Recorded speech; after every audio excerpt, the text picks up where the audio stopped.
এর হবে ধনিয়া সয়াবিন, এটা সয়াবিন, ধনেপাতা, টমেটো, রসুন, পেঁয়াজ, আদা, কাঁচা লঙ্কা। এবার কীভাবে বানাবো আমরা দেখাচ্ছি স্টেপ বাই স্টেপ।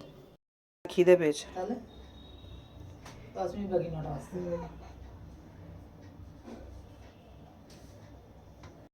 ধনেপাতার পেস্টটা হয়ে গেছে দেখুন। এবার এটার মধ্যে এই মশলাটা পড়বে। এটা টমেটো কুচি, পেঁয়াজ কুচি, আদা কুচি, রসুন কুচি, লঙ্কা। দেখ, এটা একটু কর্নফ্লাওয়ার দিয়ে আর নুন দিয়ে এটা একটু তেলে, সাদা তেলে ফ্রাই করা হচ্ছে। সাদা তেল দেওয়া হলো, আদা কুচি দেওয়া হলো, রসুন কুচি দেওয়া হলো, পেঁয়াজ অ্যাড হলো,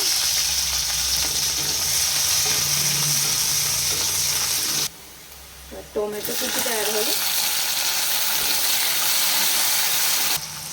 নুন দেওয়া হলো পরিমাণ মতো, সামান্য একটু হলুদের গুঁড়ো অ্যাড করা হবে।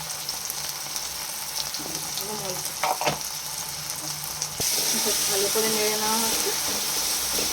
এবার ধনেপাতার পেস্টটা অ্যাড করা হচ্ছে।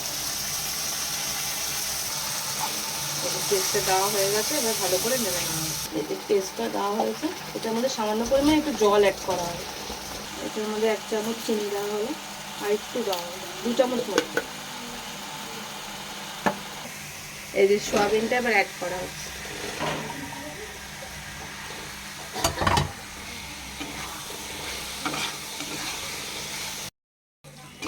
একটু হাফ কাপ মতো জল অ্যাড করা হয়েছে। দেখুন এটা ফুটছে, কালারটা দেখুন। কাঁচা লঙ্কাটা অ্যাড করা হলো,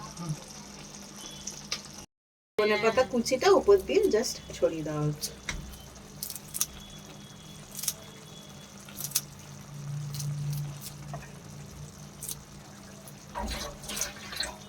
হয়ে গেছে, এবার নামিয়ে নেব। নামিয়ে নেওয়া হয়েছে, হয়ে গেছে। আপনারাও বানাবেন, বলবেন কেমন হয়েছে খেতে।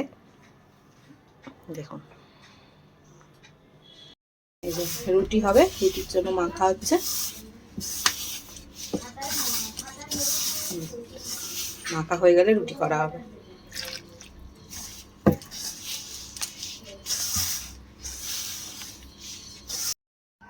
ডো বানানো হয়ে গেছে, বেলা হচ্ছে।